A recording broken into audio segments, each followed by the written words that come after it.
Bom dia! Responde uma coisa aqui pra gente. Você já viu alguém andando assim, ó, andando e reclamando? Ai, tô com dor no ciático. Dor no ciático. Que dor é essa e por que será que ela acontece? Então, a gente vai falar sobre isso hoje. A gente vai aprender e entender que para resolver essa dor aqui, na parte de trás da perna, tem que trabalhar toda essa região do tronco, para ficar com a coluna bem firme, Mariana. Vamos entender isso com dois convidados. A fisioterapeuta Laura Proença. Bem-vinda, Laura. Tudo Obrigada. Bem? Tudo bom? Bom dia. E o ortopedista, doutor Marcelo Weichenberg. Falei certo? Falou certo. Weichenberg. Bom dia, doutor. Tudo bom? Bom dia, tudo bem. Laura, que tipo de exercício a gente pode fazer para melhorar ou para não ter essa dor no ciático? Realmente a gente tem que trabalhar a estabilidade do tronco. Então seria aquele conjunto muscular do core, que são vários grupos musculares que atuam na estabilidade do tronco. Então eles previnem que a doença, quem já tem uma lesão, uma hérnia, essa hérnia evolua ou não, ou realmente protege e evita que a pessoa tenha uma hérnia de disco. Então são grupos musculares como o assoalho pélvico, que seria realmente segurar, aquela força de segurar o xixi, fazer a contração de períneo. Musculatura anterior, que seria abdômen, transverso de abdômen. Costas, que é os extensores de coluna, multífidos. E o próprio diafragma, que ele também atua na estabilidade superior. Isso formaria um cinturão de força e geraria realmente um conjunto e uma estabilidade de todo esse tronco. A Laura falou um monte de nome difícil aí de musculatura, mas você vai ver que os exercícios são bem fáceis e a gente vai mostrar daqui a pouquinho. Mesmo porque para identificar essa dor não é coisa muito difícil não, que é uma dor que incomoda muito e a gente precisa entender o que causa essa dor, né, doutor Marcelo? Isso é muito importante. Realmente existe muita dúvida do que é a dor do ciático. Muitas pessoas nos procuram achando que a dor tem uma origem realmente aqui na região do bumbum, na região glútea irradiada para a perna. Como na maioria das vezes, a dor ela acaba vindo da coluna vertebral, por causa da compressão de um nervo. Então é muito importante o médico escutar o paciente, ver a queixa do paciente, ter uma consulta médica, o ato médico, e por meio do exame físico e do diálogo, é possível fazer o diagnóstico, esclarecer o paciente. Tem pergunta do nosso auditório virtual, primeira participação da semana é da Gislaine. Como saber se a dor que eu sinto é realmente no nervo ciático?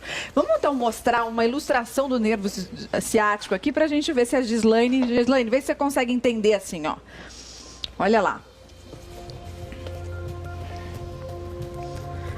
Então, muito bem.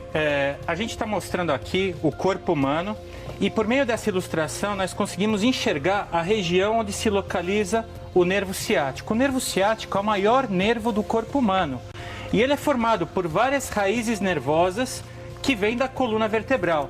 Essas raízes estão guardadas dentro de um estojo, que são as vértebras. As vértebras têm um local no meio onde passam os nervos, que são verdadeiros tubos de conexão e conduzem eletricidade. Então, por meio desses nervos que passam na coluna, a gente vai ter a formação do nervo ciático.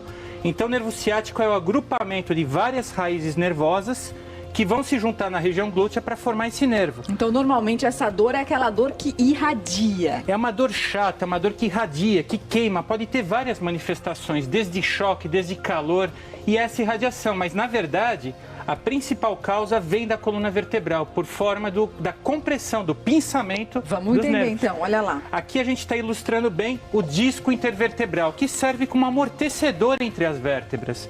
E o processo inflamatório desse disco, ou a compressão por meio de uma hérnia, que nós vamos mostrar daqui a pouquinho, pode comprimir uma das raízes nervosas que vão formar o nervo ciático. Então, na verdade, a maior parte das dores do ciático acabam vindo da compressão do nervo na coluna vertebral lombar. Muito bem, a gente vai conhecer agora uma moça que tem essa dor também e vai ajudar a esclarecer muitas outras pessoas que também sofrem com esse problema. Quem apresenta a reportagem é a Marina Araújo. Gente, imagina só passar essa pilha de roupas aqui numa tacada só. Vamos combinar que não é muito, né? Mas para Débora ficar assim, de pé, nesta posição, era um problema. Daí ela arrumou uma saída. Um banquinho alto para passar roupa. Vocês acham que funcionou? Nada. O problema da Débora é dor no ciático.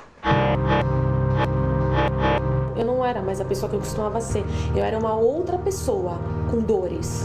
Tudo começou quando a Débora estava com 4 meses de gravidez, mas nem tinha assim uma barriga que pesasse.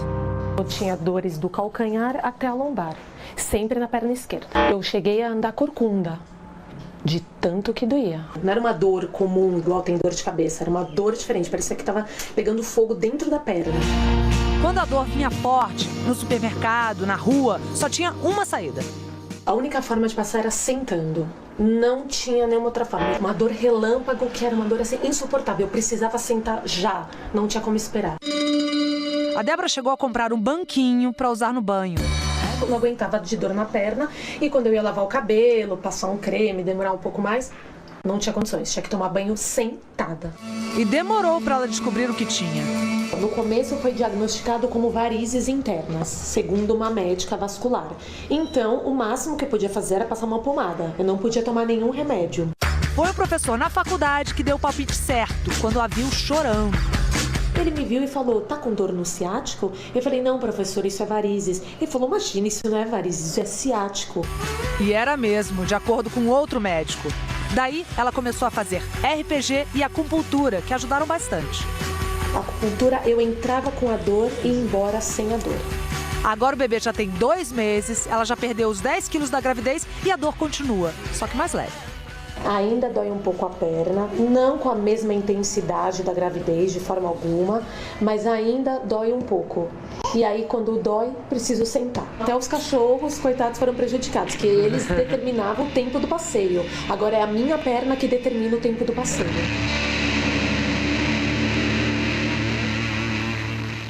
A gente conheceu a Débora e agora a gente vai conhecer também a Mônica e a Patrícia. Elas são telespectadoras do programa que têm problema de dor no ciático. Vão participar aqui conosco, principalmente fazendo exercícios para aliviar essa dor. Aliás, é melhor fazer quando não tem dor, né, gente? Com certeza. Você já tem, você disse que tem 2 meses que está sem crise. Exato. E você há mais tempo. Um ano, mais ou menos. Doutor Marcelo estava dizendo que às vezes até um espirro pode deflagrar uma crise de dor no nervo ciático, Débora. É porque o espirro ele aumenta a pressão intra-abdominal e gera um estresse na região que está inflamada, no disco, que é onde tem a hérnia. E isso pode gerar essa irradiação. A Mônica chegou a ficar até sem andar por causa da dor. É verdade. Eu era muito esportista e aí eu já sentia o nervo ciático, mas eu não sabia que era dor do nervo ciático. E aí eu comecei até um momento que eu tive que parar de correr. E aí, na verdade, foi toda uma inflamação e eu perdi a mobilidade. O exercício resolve o problema, antecipa a solução desse problema. Fazer exercício sempre é uma ótima forma de prevenção, até também para o nervo ciático, igual água, né, Mari? Serve para tudo. O exercício resolve tudo e a melhor forma é sem estar com crise, porque aí não adianta, né? Na fase aguda, se a gente fizer exercícios concêntricos, são exercícios de flexão de tronco, exercícios que exigem bastante, pode gerar um estresse na região e agudizar de novo o processo que já está quase saindo da fase aguda, da fase crítica. Então, na fase aguda, a gente tenta fazer exercícios mais suaves e mais isométricos, que seria contrair e manter a contração sem gerar movimento. A gente contrai a musculatura abdominal e segura. Contrai a musculatura de períneo, que seria segurar o xixi, e segura, mantém um tempinho. Para ir despertando essa musculatura, porque passando a fase aguda, a gente consegue fazer exercícios mais efetivos e mais fortes. Tem pergunta do nosso auditório virtual, vamos ver de quem? Anaí. Por que a maioria das grávidas tem problemas com o nervo ciático? É verdade isso, doutora? A maioria das grávidas tem? Não, na verdade, o que tem que deixar claro é que isso não é verdade. Nem todas e a maior parte das grávidas, felizmente, não tem o problema. Nós temos uma grávida aí para falar. O que a gente tem que ilustrar é que a gravidez é um estado funcional, é fisiológico. E o corpo feminino se adapta a isso. Mas dá dor nas costas. Dá dor nas costas, mas não a dor do ciático. Entendi. A dor do ciático é um outro capítulo, é uma outra situação. Mas a dor nas costas das grávidas tem a ver com o excesso de peso? Vamos fazer uma demonstração aqui. Aqui a gente tem a coluna. Se a gente tem uma carga extra, tá pesado mesmo, mas 5 quilos de verdade, para não causar mais problema. E aí você... À medida que nós temos o excesso de peso, notem que existe uma alteração. Notem o que vai acontecer com o disco intervertebral, que está sendo representado aqui. Então, obviamente, que o excesso de peso, ele pode causar a pressão no disco intervertebral, ainda mais se ele tiver um processo inflamatório. Mas, logicamente, nós temos outras estruturas que ajudam a proteger o disco, que são as articulações da coluna, como a gente pode mostrar aqui. Então, não é só questão do peso ou do disco intervertebral. Existem outras estruturas que protegem e que vão evitar com que haja compressão direta do nervo intervertebral. Então, não é só uma questão da carga axial. Mas também tem que ser avisado que movimentos com torção da coluna e flexão do tronco podem e realmente são deletérios para a coluna vertebral. A gente viu a Débora pegando o bebê no berço e ela fez essa flexão para retirar a criança. Esse é um movimento que pode causar dor. Sim, vai causar dor. Então, movimentos no supermercado, quando a pessoa vai pegar uma coisa no chão, vai carregar peso, ou no carro, quando ela vai torcer, vai pegar o filho. Então, todos esses movimentos têm que ser bem orientados e se fazer com muito cuidado. Sempre procurar flexionar o joelho e ter a noção da postura, evitar a torção e a flexão do tronco. Isso é fundamental. Uma outra coisa que ajuda é contrair o abdômen. Exatamente. Prender, segurar mesmo, contrair, levar o umbigo lá em direção às costas e flexionar o joelho para carregar um peso, porque o abdômen vai proteger sua coluna. Exatamente. Então, aquela noção de estar sempre contraindo, fazendo o que foi falado da isometria, ou seja, a contração sem o movimento vai auxiliar na sustentação da coluna. Vamos mostrar os movimentos daqui a pouquinho. A Patrícia teve crise, ela tem fibromialgia, é isso, né? Também. E você associou uma coisa a outra? Tem relação? Na verdade, no começo não associei uma coisa a outra. Eu acho que são coisas separadas, mas as dores eu acho que acabam... Quando você está no estágio crônico da dor, não dá para diferenciar muito da onde vem, né? A gente nem consegue saber exatamente se é o ciático, se é as costas, o que está doendo mais, né? Até porque a fibromialgia é um quadro um pouco mais amplo, que pega um pouco a musculatura geral do corpo. E o que ela fala é muito importante, porque a dor é absolutamente individual. A hérnia, ela não é dependente, o sintoma não é dependente do tamanho da hérnia. A minha dor é diferente da sua, que é diferente da dela. Então, a dor é individual. E, felizmente, as mulheres, elas têm um limiar de dor maior. Os homens, como nós, somos muito mais sensíveis e frágeis à dor. Então, as pessoas têm vários limiares de dor. Então, o médico tem que respeitar isso e não obrigatoriamente se prender a exames ou tamanho de hérnia, que é o que muitos pacientes chegam no consultório falando. Nossa, eu tenho uma hérnia de disco enorme. E não é bem isso. Às vezes a hérnia pode ficar lá quietinha, não vai incomodar ao longo da vida toda. Exatamente, esse é o ponto. O importante é tratar o paciente e respeitar o limiar de dor de cada um dos pacientes. Tem mais pergunta? Agora da Elisandra, de Porto Alegre. Por que no frio dói mais? Colocar bolsa de água quente ajuda? A gente tem uma bolsa de água quente aqui. Traz alívio mesmo? Essa é uma boa pergunta. O frio, ele pode causar mais dores. Obviamente que a dor que o frio desperta é uma dor maior das dores articulares, de artrose. Mas também no frio a nossa musculatura fica mais contraída. Então, a aplicação de bolsas de água quente, né, que podem ser aplicadas na região lombar ou às vezes na própria região glútea, elas podem auxiliar a pessoa a ter um relaxamento da musculatura ou a liberação de substâncias como endorfinas, serotoninas, que vão trazer um bem-estar para o paciente. Parece que não tem lugar na cama quando a dor aparece. Então a gente tem uma dica agora para dormir, para usar o travesseiro como um aliado nesse combate à dor, na hora da crise, né, Débora? É super importante. Laura, desculpa. É super importante a posição dormindo, porque quando a gente está dormindo, a musculatura relaxa e ela deixa de te proteger. Você estava dizendo, na hora da dor... Na hora que você está dormindo, a musculatura ela relaxa e deixa de te proteger. Mas não consegue dormir com dor, né? Então, por isso que a gente precisa posicionar da forma correta, para gerar menos estresse na região que está inflamada. Então, as posições indicadas seria de lado, apoiando bem a cervical, tá vendo? Que ela tem que ficar equilibrada, ela não pode ficar nem muito inclinada para cá, nem para baixo.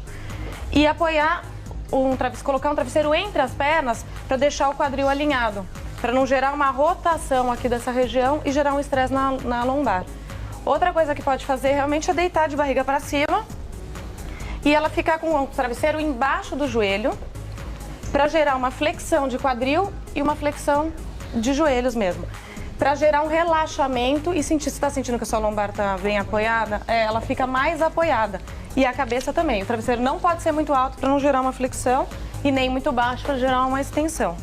Ele tem que estar alinhado com o resto da coluna. Daqui a pouquinho a gente vai ter mais exercícios, mas agora é hora da gente saber o que acontece no Brasil e no mundo. Vamos fazer contato com a Sandra Nemberg. Bom dia, Sandra. Como é que está começando essa semana?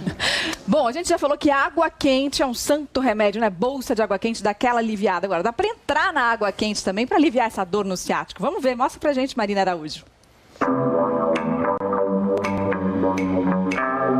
E a dor vai embora. agora é o que a Ana Paula quer. Ela teve uma crise de hérnia de disco, foi ao ortopedista, ele prescreveu remédios e indicou a hidroterapia. A hidroterapia é a única coisa que você consegue fazer na crise, porque você relaxa e consegue fazer exercício passivamente. Hidroterapia. Aqui tudo fica mais fácil. A gente fica com menos peso e aí a água quente ativa a circulação do sangue no corpo. Nossos músculos relaxam e fica mais fácil fazer exercícios. Ela faz uma sequência de exercícios leves. Quem está com dor não pode pegar pesado. Mas fora da água, nem isso ia dar para fazer. Eu vou solicitar que ela faça movimentos laterais, não para trás, laterais do quadril, sem mexer o ombro. Então não é isso aqui, ó. É isso daqui, só com o quadril. São movimentos sutis. Esse aqui é o leg press. A Ana Paula empurra a boia para o fundo da piscina para fortalecer os músculos. Uma pessoa que não está em crise pode até ter 3 espaguetes descendo. 1, 2, 3. Ela não. Ela não. O melhor vem no fim da aula.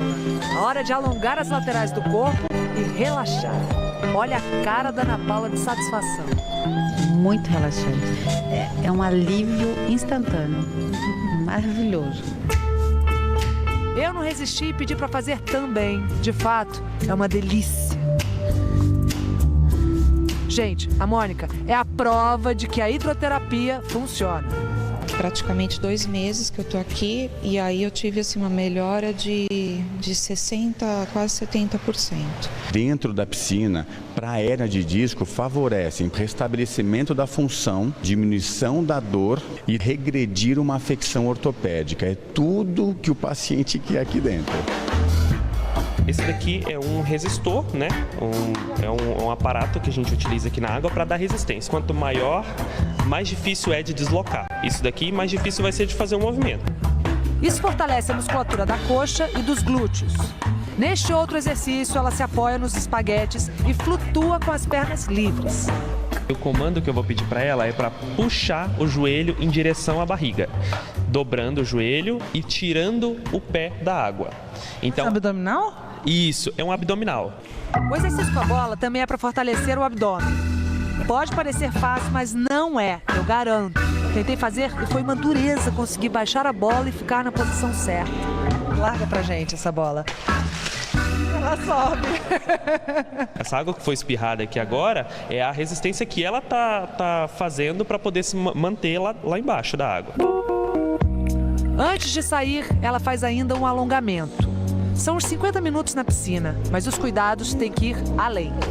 Nada de adianta a gente fazer 1 hora de sessão de contração de abdômen e durante 23 horas do dia dela ela não contraiu o abdômen. Realmente é uma adaptação muscular, né? Então do corpo e a mente vai se adaptando também. É a mesma coisa como você andar, naturalmente você vai adaptando seu corpo a contrair. Marina aproveitou e a gente viu a Mônica fazendo tudo direitinho. Mônica, esses exercícios na piscina te ajudaram bastante? Muito. A relaxar? Muito. Foi fantástico, assim, realmente foi o momento de conscientização corporal, porque é realmente um momento que você tem a conscientização de que concentrar a força abdominal para você poder estabilizar essa dor. Porque... Mais pergunta do nosso auditório virtual, da Jaqueline. Qual é o exercício físico mais indicado para quem tem problema no ciático? Laura. Fortalecer aquele grupo muscular que eu falei, principalmente região de abdômen e tronco, né, coluna. Então até agora a gente vai fazer um exercício que é para iniciar, tá? Ele é um exercício que não gera um estresse muito grande na coluna e quem está numa fase aguda, saindo de uma fase aguda, pode começar a fazer. E quem quer prevenir essa dor também pode fazer? Pode fazer. E aí tem outros exercícios que dá para fazer um pouco mais difíceis, com mais contração mesmo, tá? Esse é um exercício que dá para fazer para prevenção e para tratamento, tá?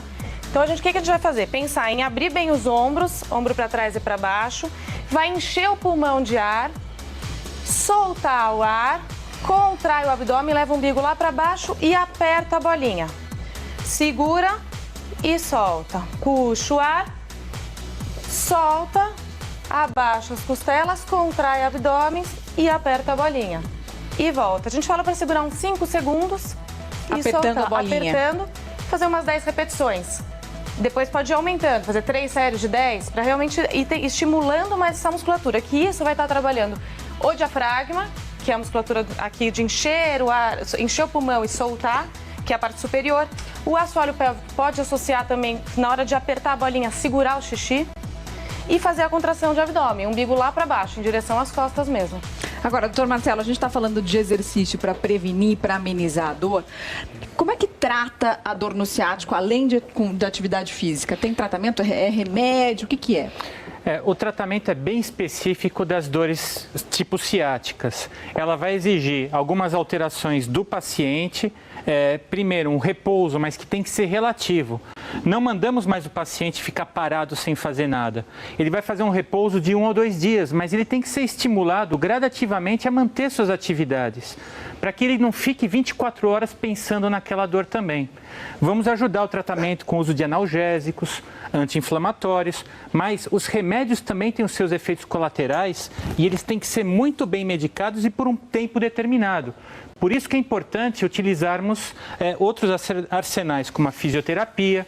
Podemos utilizar a acupuntura como coadjuvante. Ninguém deve ficar tomando relaxante muscular por conta própria. De forma nenhuma, muito menos o relaxante muscular e menos ainda o anti-inflamatório, porque ele pode causar problemas gastrointestinais e até alterações renais. Então, o médico tem que coordenar o tratamento e orientar direitinho o paciente, não só em termos de medicação, mas em termos da reabilitação. A caminhada, doutor Marcelo, ela é recomendada? Como ela deve ser feita? Tem alguma dica? Existem alternativas aeróbicas à caminhada. Lógico que a caminhada feita em local plano. E a principal dica é dar os passos mais curtos, porque toda vez que esse paciente esticar a perna, ele vai sentir mais a dor. Então, existe...